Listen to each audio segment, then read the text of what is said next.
Hey, good day, Harbor City Church. Hope you're doing well this week. This week, I want to share with you a great prayer that I found on a website, or rather a blog site called The Rabbit Room, and I highly recommend this wonderful Christian resource. And this little piece called A Liturgy for Those Flooded by Too Much Information. And the title itself really caught my attention right away because that's exactly the kind of help I need in focusing my prayer to God. And these words that follow really resonated for me and really helped me to pray, and I hope it will be helpful to you as well. Let me read this, and please listen or join these words with a prayerful heart, looking to God. Here it goes. Again, the title is A Liturgy for Those Flooded by Too Much Information.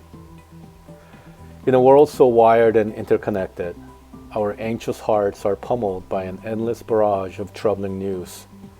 We are daily aware of more grief, O Lord, than we can rightly consider, of more suffering and scandal than we can respond to, of more hostility, hatred, horror, and injustice than we can engage with compassion. But you, O Jesus, are not disquieted by such news of cruelty and terror and war. You are neither anxious nor overwhelmed. You carry the full weight of the suffering of a broken world when you hung upon the cross, and you carry it still. When the cacophony of universal distress unsettles us, remind us that we are but small and finite creatures, never designed to carry the vast abstractions of great burdens, for our arms are too short and our strength is too small. Justice and mercy, healing and redemption are your great labors. And yes, it is your good pleasure to accomplish such works through your people, but you have never asked any one of us to undertake more than your grace will enable us to fulfill. Guard us then from shutting down our empathy or walling off our hearts because of the glut of unactionable misery that floods our awareness. You have many children in many places around this globe. Move each of our hearts to compassionately respond to those in needs that intersect our actual lives, that in all places your body might be actively addressing the pain and brokenness of this world.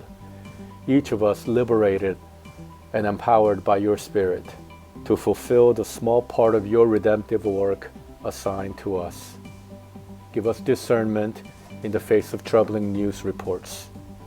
Give us discernment to know when to pray, when to speak out, when to act, and when to simply shut off our screens and our devices and to sit quietly in your presence, casting burdens of this world upon the strong shoulders of the one who alone is able to bear them up.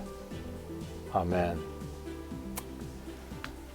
I hope that really resonated for you and helped you to pray before God and receive comfort from the words of truth that are in this prayer.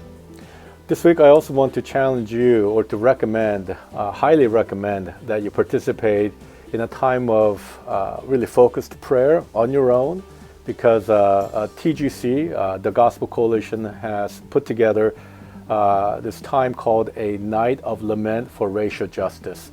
Now, there was an opportunity to participate in real time, but there is a recording of it that was done just a couple of days ago, and you can participate in the truth of these words that are prayed. And I will provide the link to that session on YouTube, as well as the PDF prayer guide that accompanies this time. It's less than an hour, and I think it'll be time very well spent as a way of having a devotion before God. So I highly recommend that to you.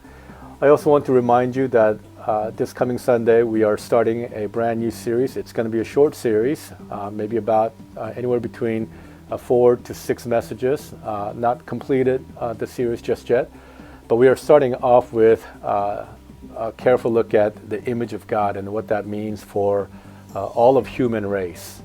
So please anticipate that. Pray for me as I prepare, but also invite your other brothers and sisters and neighbors to participate in worship this coming Sunday at 10:30 live streaming. Hope you have a great week this week, and I'll be continuing to think of you and pray for you. Love you in Christ, and hope you have a great week. Bye now.